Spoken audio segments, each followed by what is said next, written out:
Demonstration of Frank Hertz experiment. For this experiment, as you can see, that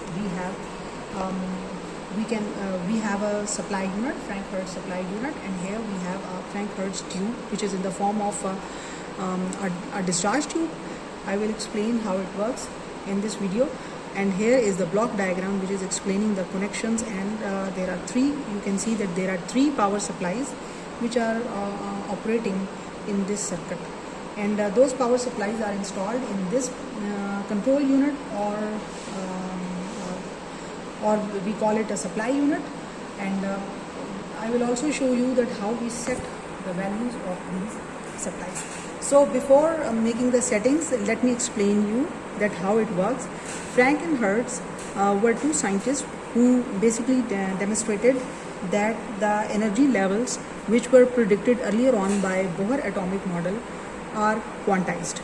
So as you can see, from Bohr atomic model, you know that when the energy equal to the difference of two energy shells in an atom is absorbed, the atom get excited and the electron move into higher energy level, and after some time naturally it de-excites by emitting that energy, which is equal to the difference of the two energy shells or two orbitals. And during that process, when it de-excites, it emits that energy, and if that energy is in visible region, you will see a color which is being emitted out from that particular atom of a particular material. So that was all explained by Bohr atomic model.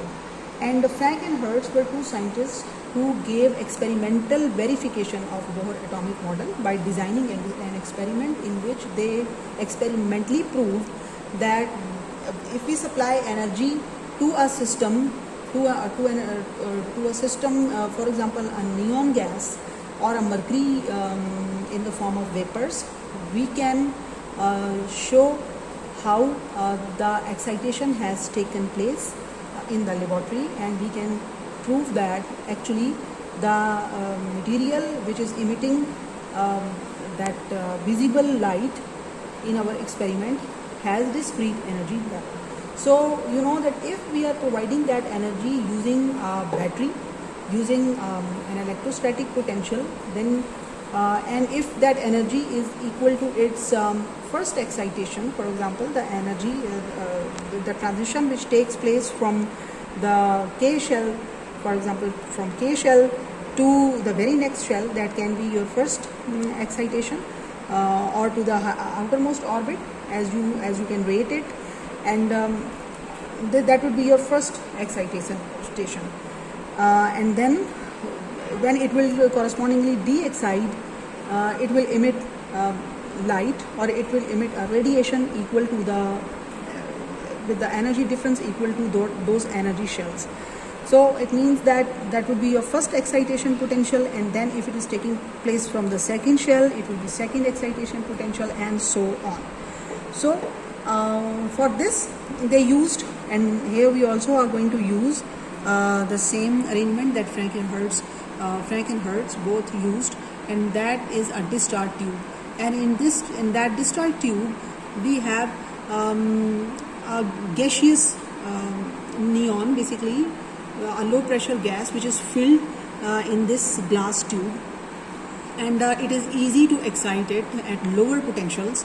That is why we normally use a gaseous environment, or we normally study discrete energy level in our undergrad lab using a gas.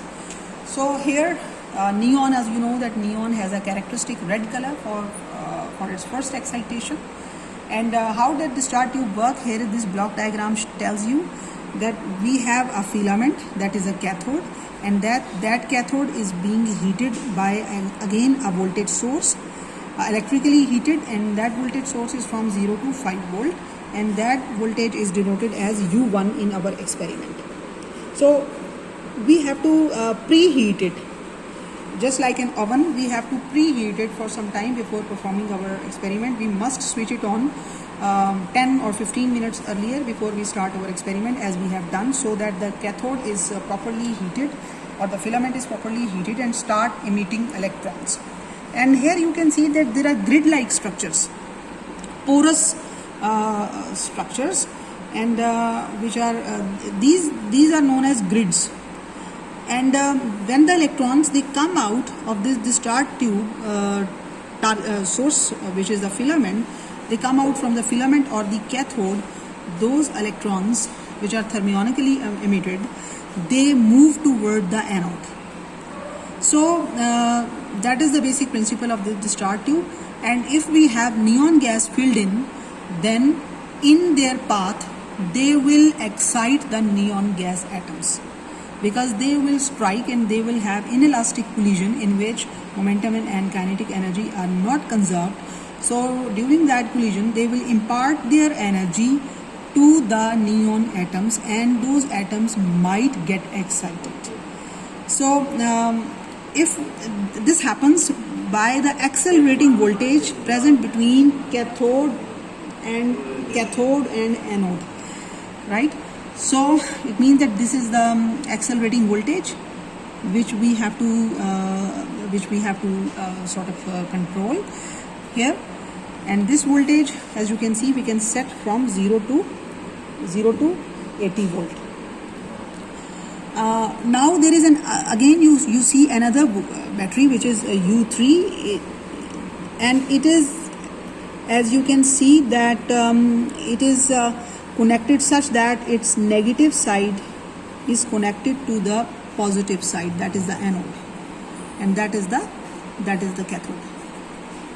So opposite polarity, what does it do? Sometimes we need to stop the electrons before from running into the external circuit, and for this battery is used. So it means that it limits the flow of electrons between that filament and that anode.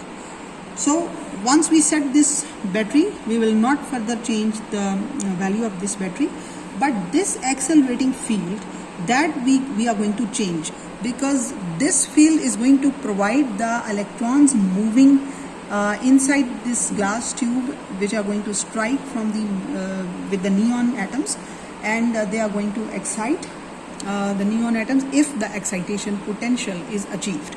So it means that, since you can see that this battery is from 0 to 80 volt, so by literature we know that the first excitation potential is achieved when the accelerating voltage is around 12 volts. So when the acceleration voltage is 12 volt, then the electrons, they will be captured by the neon atoms present within, and when they will be captured, the neon atom will get excited, and not all the electrons will be captured, but only those